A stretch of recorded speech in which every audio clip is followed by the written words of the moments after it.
Assalamualaikum warahmatullahi wabarakatuh.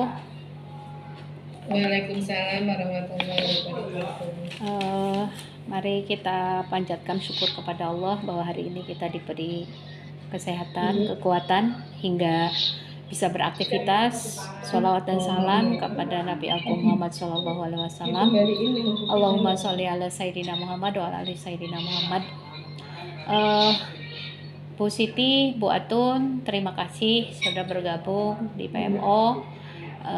Ya, bagaimanapun ini adalah tugas dari sekolah penggerak, jadi jangan dijadikan beban. Ini seharusnya Bu Nur ada, tetapi karena mungkin saya terlalu mepet memberitahunya, jadi Bu Nur belum respon.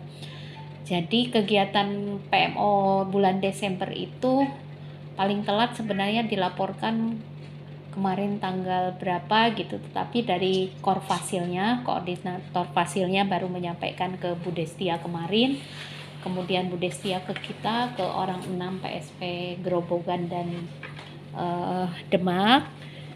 Tapi teman-teman dari Grobogan yang Kenteng itu sudah melaksanakan PMO tanggal 14, tapi tidak apa-apa. Kita mulai kegiatan hari ini dengan membaca basmalah bersama-sama. Bismillahirrahmanirrahim. Semoga acara PMO berjalan dengan baik dan bisa berkah. Baik, saya izin share screen ya. Izin share screen terkait apa yang harus kita bicarakan hari ini. Baik, sebentar saya buka dulu filenya. Ini kayaknya habis baterainya, sebentar.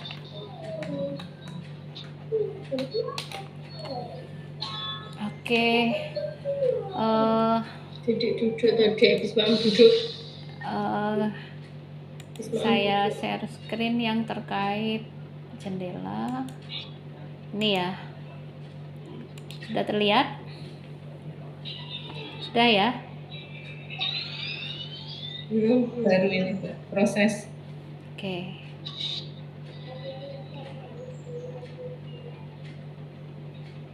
Ya, udah ya, terlihat ya. Jadi kita masih ada jadwal 4 PMO dengan ini. Februari dan Maret ada, April dan Mei ada, Juni sampai 10 Juli. Jadi masih ada 1, 2, 3, 4 PMO. PMO itu apa toh? PMO itu untuk menilai atau melihat bagaimana terkait program kita, program sekolah penggerak yang kita laksanakan. Intinya ada beberapa yang harus kita lakukan. Ini jadwal kita, sebentar.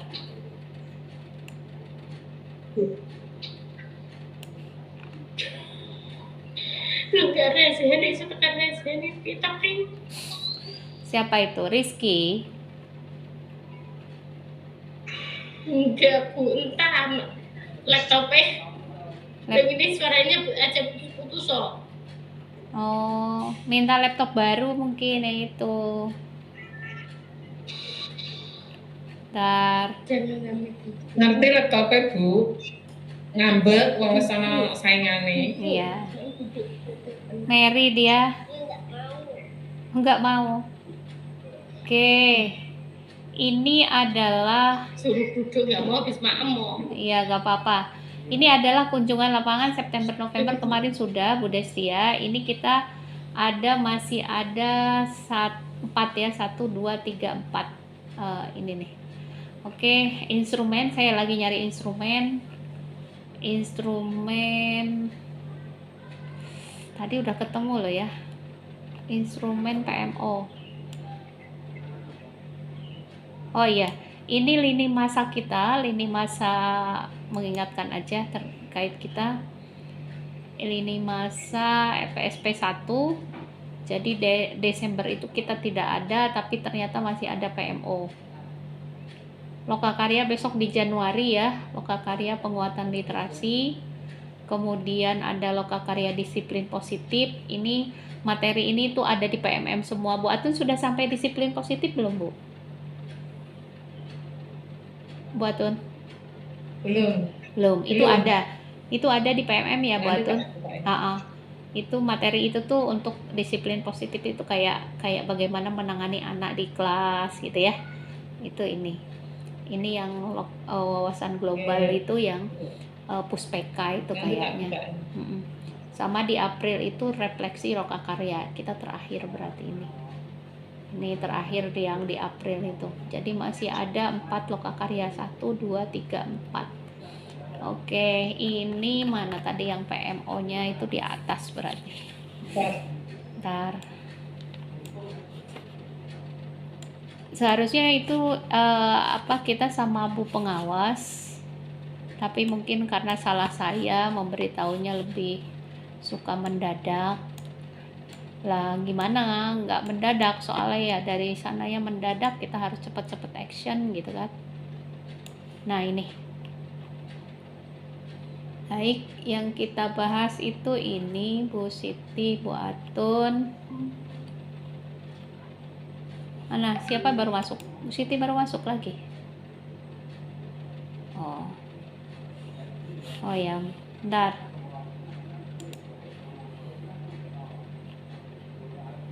Mana sih, ya Allah. Nah ini kira kita mau membahas apa ini di sini?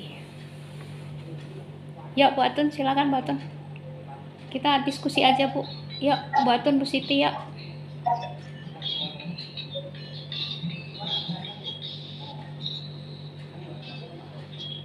Terkait penyusunan KOSP kita sudah ya, Juli ya. Berarti besok penyusunan KOSP kita di bulan Juni besok tahun depan untuk tahun ajaran baru. PBD juga sudah, ini sudah saya nanti malam Arkas, PBD-nya dimasukin ke Arkas. Penyusunan anggaran juga Arkas sekarang. Nah, dokumen kemitraan mungkin itu yang belum.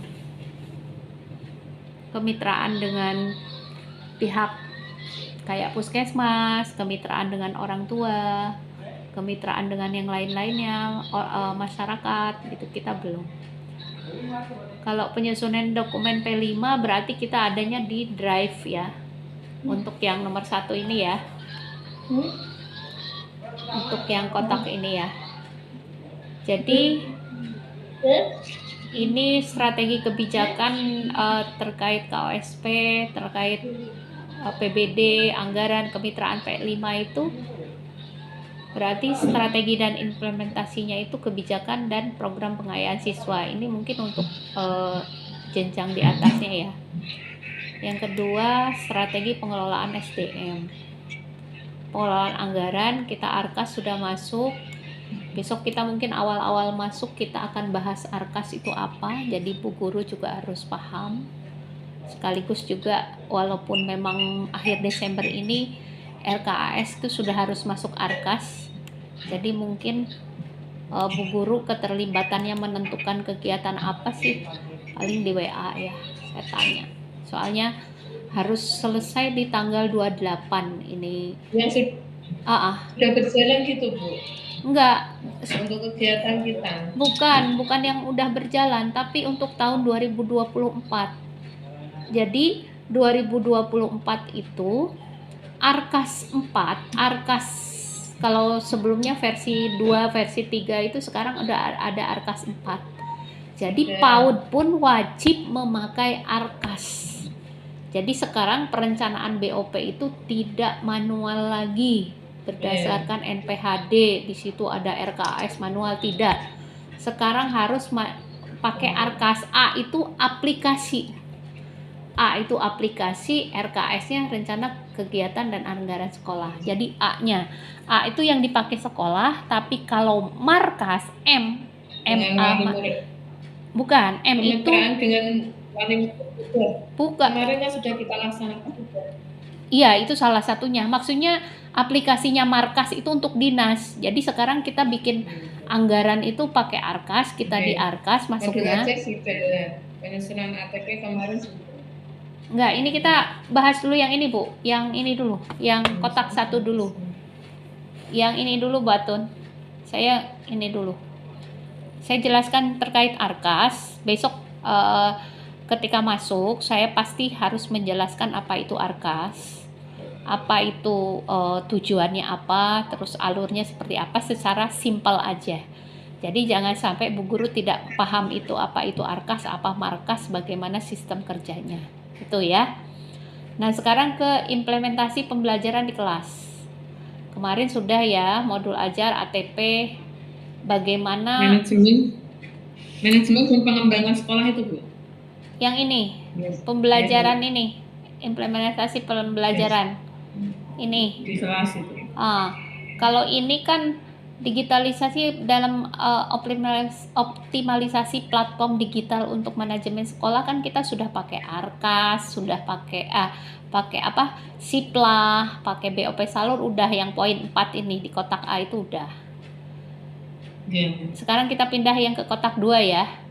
Implementasi pembelajaran di kelas. Nah, ini mungkin apa yang belum? Penyusunan dokumen project based learning. Nah, kalau P5 kita sudah ada. Prosedur penilaian kita sudah kemarin. Rubrik penilaian sudah.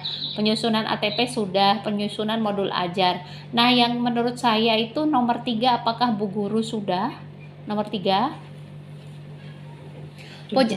Project based learning itu tidak hanya untuk P5 aja. Di pembelajaran CP kita membuat project based learning. Contohnya apa? Menanam apa itu jahe, itu berarti berdasarkan project. Belajarnya berdasarkan project, prosesnya. Apakah dokumennya sudah punya kita? Nah, itu. Dokumen apa? Kayak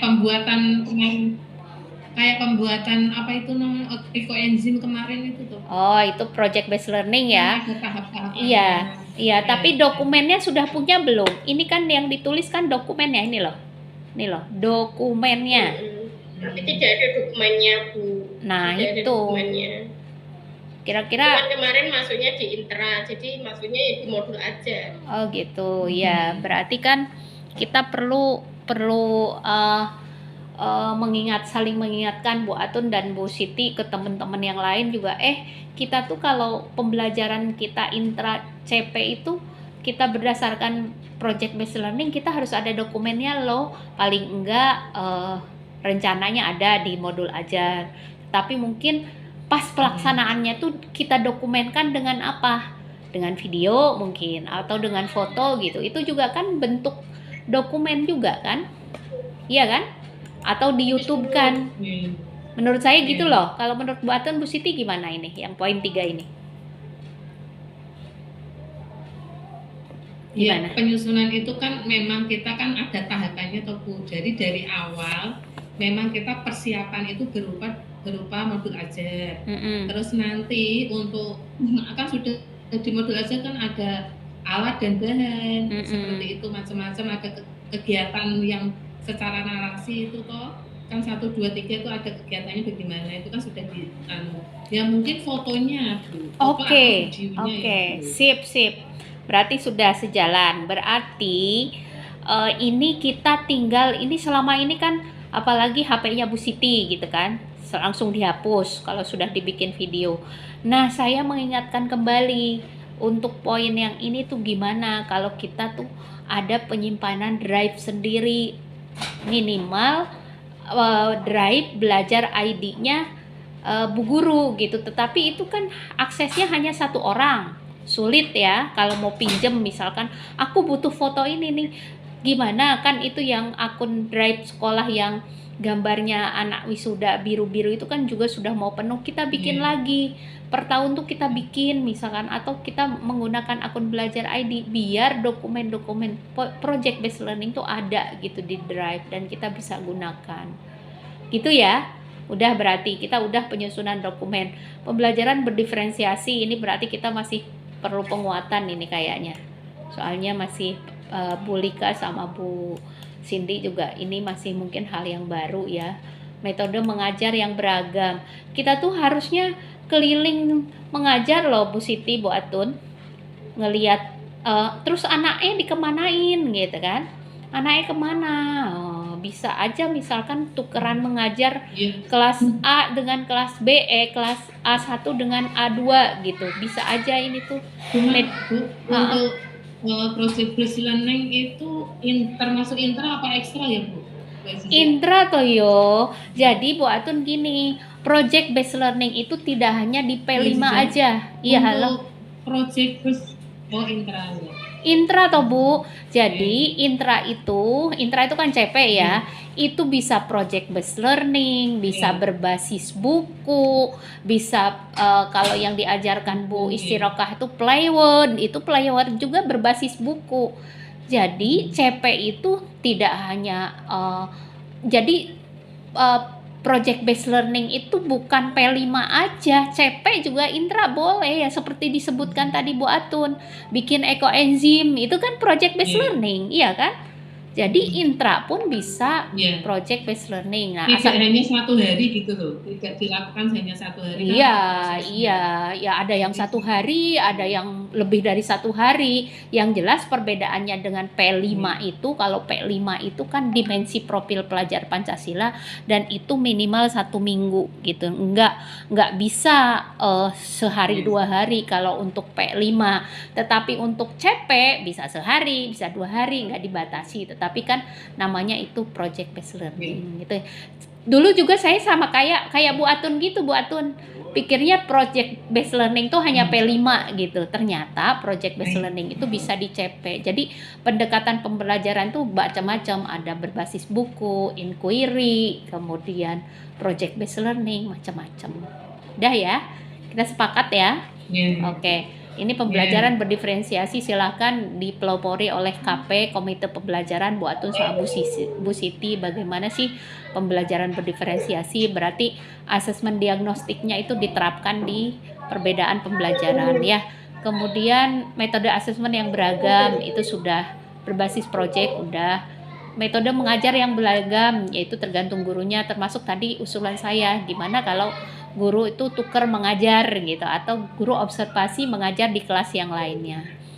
P5 udah, digitalisasi pembelajaran sudah kita sudah pakai apa istilahnya tuh, sudah banyak melibatkan Paudpedia, terus kita desktop, kita sudah komputer desktop, komputer yang di kelas itu namanya kan komputer desktop, itu sudah kita pakai. Oke, kita lanjut ke ini 2 lagi, iklim keamanan dan inklusivitas serta peningkatan kapasitas guru. Nah, ini tadi yang saya yang saya jelaskan di webinar tadi, penyusunan dokumen asesmen bullying.